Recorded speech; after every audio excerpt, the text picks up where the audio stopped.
Hello दोस्तों, UP लेखपाल ग्रामीण परिवेश के चैप्टर वाइज प्रैक्टिस सेट के क्रम में हमारा पहला चैप्टर पंचायती राज व्यवस्था है।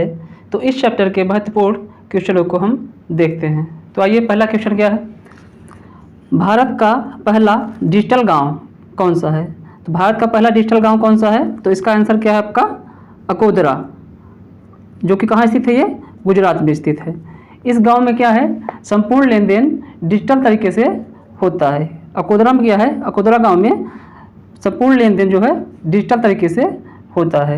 इसे आपसे पूछ लिया जाए एशिया का सबसे साफ सुथरा गांव कौन सा है? तो ये मैलिनाउ गांव है, जो कि कहाँ स्थित है? मेघालय में स्थित है। और एशिया का सबसे पहला ग्रीन गांव, इसे आपसे पूछा जाए एशिया का सबसे पहला ग्रीन गांव कौन सा है? तो वो है खोनुमा, जो कि नागालैंड में स्थित है। और आपसे पूछा जाए इसे सौर ऊर्जा पर आधारित भारत का पहला गांव, तो कौन सा है? बैतूल गांव है, जो कि कहाँ स्थित है? एमपी में स्थित है। ठीक। और आपसे इसे पूछ लिया जाए वयस्क आबादी का संपूर्ण टीकाकरण करने वाला भारत का पहला गांव, तो संपूर्ण टीकाकरण करने वाला भारत का पहला गांव कौन सा है? वेयान, जो कि जम्मू कश्मीर में स्थित है। जम्मू एंड कश्मीर में स्थित है। संपूर्ण आबादी का टीकाकरण वाला पहला गांव कौन सा है? वेयान है, जो कि जम्मू कश्मीर में स्थित है। ऐसे आपसे पूछ लिया जाए कि सर्वश्रेष्ठ पर्यटन गांव के लिए नामित गांव कौन कौन से है? तो आपका पहला गांव कौन सा है? पोचमपल्ली,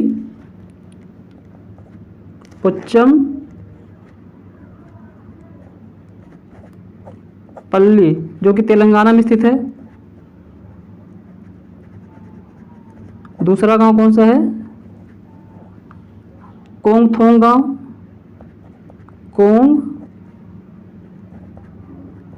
गांव, ये आपका मेघालय में स्थित है। और आपका लधपुरा गांव तीसरा है। लधपुरा गांव ये आपका एमपी में। ये तीनों गांव जो स्थित हैं ये सर्वश्रेष्ठ पर्यटन के लिए नामित है। आपका पोचमपल्ली और कोंगथोंग और लधपुरा, ये पर्यटन के लिए नामित गांव है तीन। ये करंट का क्वेश्चन है, ये तीनों गांव। दूसरा क्वेश्चन देखते हैं। ग्राम शब्द का सबसे पहला उल्लेख किस वेद में मिलता है? तो ये आपका है ऋग्वेद में है, जो कि 13 बार ग्राम शब्द का उपयोग किया गया है। नेक्स्ट क्वेश्चन देखते हैं। किसी निश्चित भौगोलिक क्षेत्र को ग्राम सभा के रूप में किसके द्वारा अधिसूचित किया जाता है? तो इसका आंसर क्या होगा? राज्यपाल। ग्राम किसे कहते हैं, इसकी परिभाषा हम देख लेते हैं एक बार। राज्यपाल द्वारा अधिसूचित निश्चित भौगोलिक क्षेत्र को हम ग्राम कहते हैं।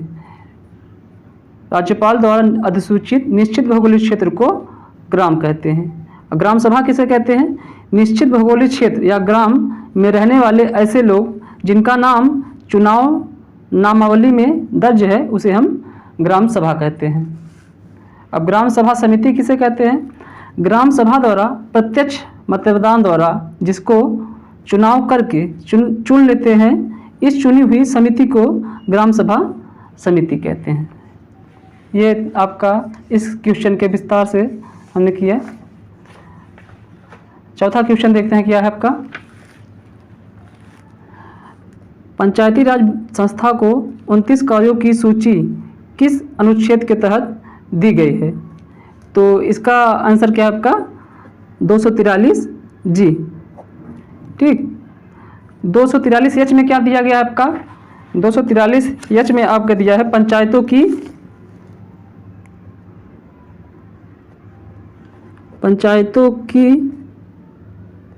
कर उगाहने की शक्ति। पंचायतों की कर उगाहने की शक्ति आपको दिया है 243 एच में दिया है। और 243 ए में क्या दिया गया है? पंचायतों का कार्यकाल।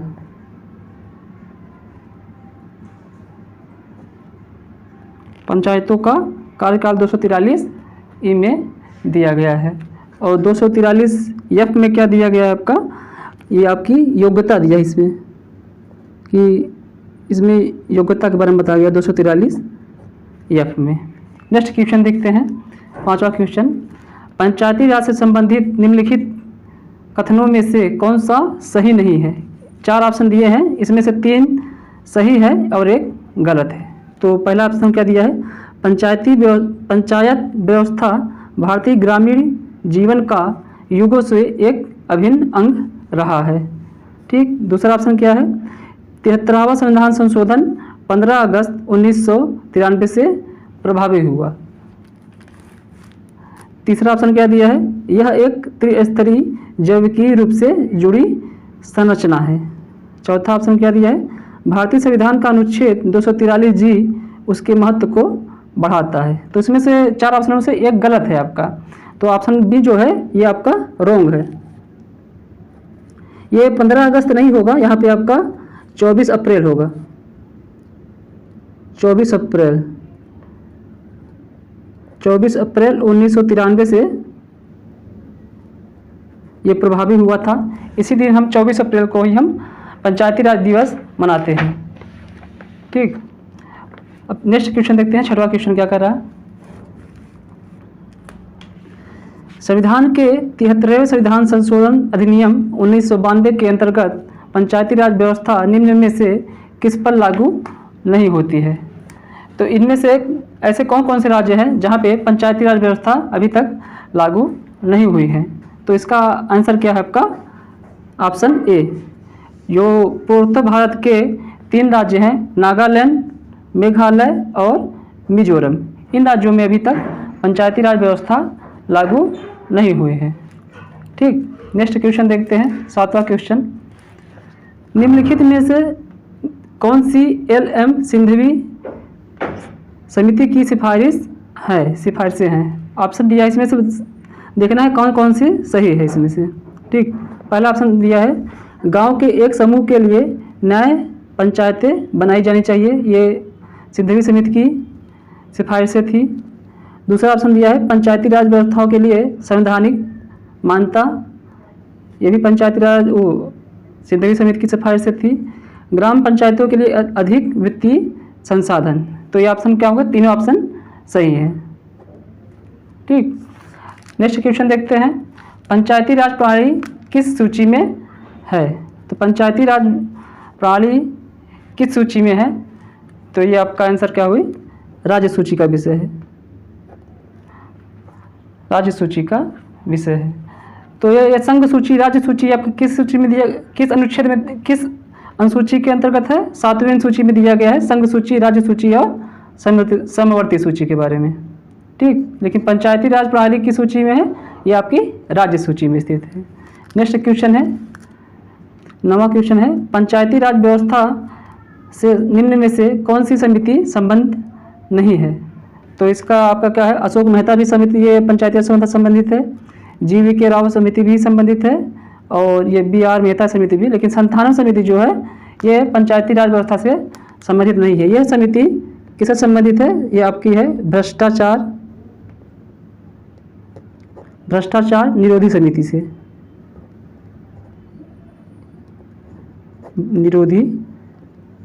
समिति से, संबंधित है। इसका आंसर ये है आपका सी। नेक्स्ट क्वेश्चन देखते हैं, 10वां क्वेश्चन, सामुदायिक विकास कार्यक्रम को सफल करने के लिए और सामुदायिक विकास कार्यक्रम को सफल करने के लिए और उसमें जन भागीदारी को बढ़ाने के लिए ग्रामोद्धार समिति का गठन किस वर्ष किया गया। तो ये इसका आंसर क्या हो जाए आपका, 1957 में।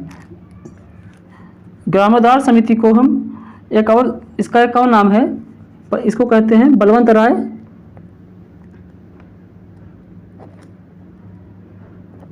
राय मेहता समिति, इसी को भी कहते हैं।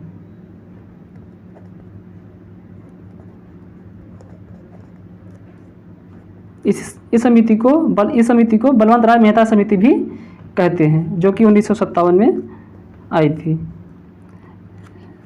नेक्स्ट क्वेश्चन देखते हैं, 11वां क्वेश्चन क्या कर रहा है, निम्नलिखित में से किस अधिनियम के द्वारा स्थानीय स्वशासन को पूर्णतया राज्य का विषय बना दिया गया। तो पंचायती राज व्यवस्था को पूर्णतया राज्य का विषय बनाया गया किस अधिनियम के द्वारा? इसका आंसर क्या होगा? भारत शासन अधिनियम 1935 के द्वारा भारतीय स्थानीय स्वशासन को पूर्णतया राज्य का विषय बना दिया गया है। नेक्स्ट क्वेश्चन क्या कर रहा है? भारत में स्थानीय स्वशासन का जनक किसे कहा जाता है? तो इसका आंसर क्या हो जाएगा? लॉर्ड रिपन को स्थानीय स्वशासन का जनक कहा जाता है।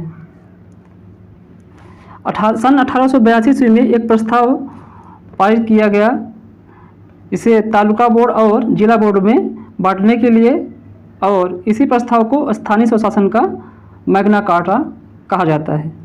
ठीक, ये लॉर्ड रिपन 1882 ईस्वी में। नेक्स्ट क्वेश्चन क्या है? भारत के पंचायती राज व्यवस्था का वास्तुकार या शिल्पकार किसे कहा जाता है? तो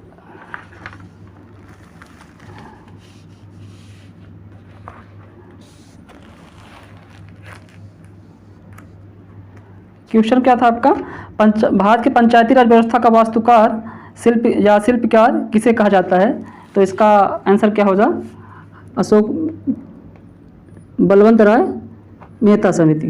बलवंत राय मेहता को पंचायती राज व्यवस्था का शिल्पकार कहा जाता है।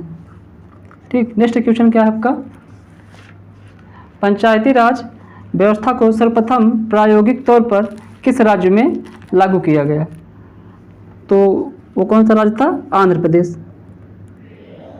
ट्रायल किया गया, प्रायोगिक मतलब ट्रायल किया गया। किस राज्य में लागू किया गया? वो कौन सा राज्य था? आंध्र प्रदेश, ट्रायल के तौर में 1958 ईस्वी में। 1958 ईस्वी में आपका आंध्र प्रदेश में पंचायती राज व्यवस्था का ट्रायल किया गया। नेक्स्ट क्वेश्चन क्या है आपका? किस वर्ष भारत में पंचायती राज व्यवस्था की शुरुआत की गई? यहाँ पे शुरुआत की बात की गई। यहाँ पर 1958 में ट्रायल किया गया आंध्र प्रदेश में, लेकिन लागू कहाँ किया गया? 1959 में, ये जो कि 2 अक्टूबर 1959 के अब राजस्थान में नागौर से स्टार्ट हुआ पंचायती राज व्यवस्था की शुरुआत। नेक्स्ट क्वेश्चन क्या है आपका? 16वां क्वेश्चन क्या है? किस संविधान संशोधन के तहत देश में पंचायती राज व्यवस्था को संवैधानिक दर्जा दिया गया? किस संविधान संशोधन के तहत देश में पंचायती राज व्यवस्था को संवैधानिक दर्जा दिया गया? तो कौन सा संविधान संशोधन था वो? 73वां संविधान संशोधन 1992 के तहत संवैधानिक दर्जा दिया गया पंचायती राज व्यवस्था को। नेक्स्ट क्वेश्चन क्या है? निम्नलिखित में से कौन सा सुमेलित नहीं है? निम्नलिखित में से कौन सा सुमेलित नहीं है? बलवंत राय मेहता समिति 1956, अशोक मेहता समिति 1977, LM सिंघवी समिति 1985 और आपका नेक्स्ट क्या? PK थोंगा समिति 1988। तो कौन सा इसमें सही नहीं है? तो ये इसमें आपका LM सिंघवी समिति जो थी 1986 की है, और बलवंत राय मेहता समिति भी 1957 की है। इसमें ऑप्शन A और C दोनों आपके गलत है। A और C, A और C जो है दोनों गलत है। नेक्स्ट क्वेश्चन देखते हैं। भारत में पंचायती राज व्यवस्था का आरंभ किस प्रधानमंत्री के कार्यकाल में प्रारंभ हुआ? भारत में पंचायती राज व्यवस्था का आरंभ किस प्रधानमंत्री के कार्यकाल में प्रारंभ हुआ? जवाहरलाल नेहरू, इंदिरा गांधी, लाल बहादुर शास्त्री, नरसिम्हा राव। तो इसका आंसर क्या होगा आपका? जवाहरलाल नेहरू के कार्यकाल में आपका पंचायती राज व्यवस्था का आरंभ हुआ। अगर पूछो कि इस प्रधानमंत्री के काल में पंचायती राज व्यवस्था का संवैधानिक दर्जा दिया गया, तब आपका आंसर होता नरसिम्हा राव के। ठीक, नेक्स्ट क्वेश्चन क्या आपका? किस समिति ने पंचायती राज व्यवस्था से संबंधित द्विस्तरीय जिला परिषद व मंडल पंचायत पंचायत व्यवस्था का सुझाव दिया। द्विस्तरीय की बात करेगा तो आपका है अशोक मेहता समिति, जो कि कब आई थी 1977 ईस्वी में। त्रिस्तरीय की बात करेगा आपका तो बलवंत राय मेहता समिति हो जाएगी, लेकिन इसका आंसर क्या होगा आपका ए। ठीक, नेक्स्ट भी देखते हैं। किस समिति ने पंचायती राज संस्थाओं को संवैधानिक दर्जा प्रदान करने की सिफारिश किया था? तो आपका आंसर क्या हो जाएगा इसका? एल.एम. सिंघवी समिति। एल.एम. सिंघवी समिति ने पंचायती राज व्यवस्था को संवैधानिक दर्जा देने की सिफारिश किया था। नेक्स्ट क्वेश्चन क्या है आपका? भू सर्वेक्षण में भूमापन में प्रयुक्त किए जाने वाले जरीब की मानक लंबाई होती है 33 फीट या 11 गज, 24 फीट या 8 गज, 66 फीट या 22 गज, 54 फीट या 18 गज। तो इसका आंसर आपका हो जाएगा 22 गज या 66 फीट। 1 गज में होता है आपका 3 फीट। तो ये हमारा आज का प्रैक्टिस सेट रहा। तो ये कैसा लगा हमें आप लोग कमेंट में बताएंगे, और नेक्स्ट प्रैक्टिस सेट के लिए हमारे चैनल को सब्सक्राइब, लाइक एवं शेयर करें। धन्यवाद।